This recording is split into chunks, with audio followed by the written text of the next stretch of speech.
just woke up and you know that the means time to kickstart the day with some exercise.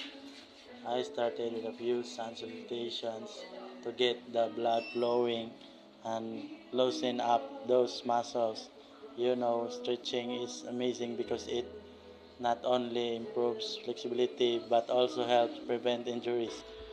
It's fantastic for heart health, boosting energy levels and burning those extra calories. Now I'm feeling energized, refreshed, and ready to tackle whatever the day throws at me. After that, I take care of the roasters. Taking care of the roasters requires discipline and focus, which are mental skills that translate to other areas of my life.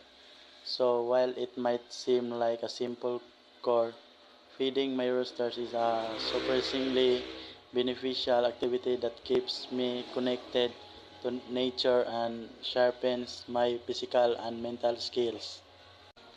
These everyday tasks engage various physical skills that contribute to overall fitness. It's all about staying active and using your body in different ways.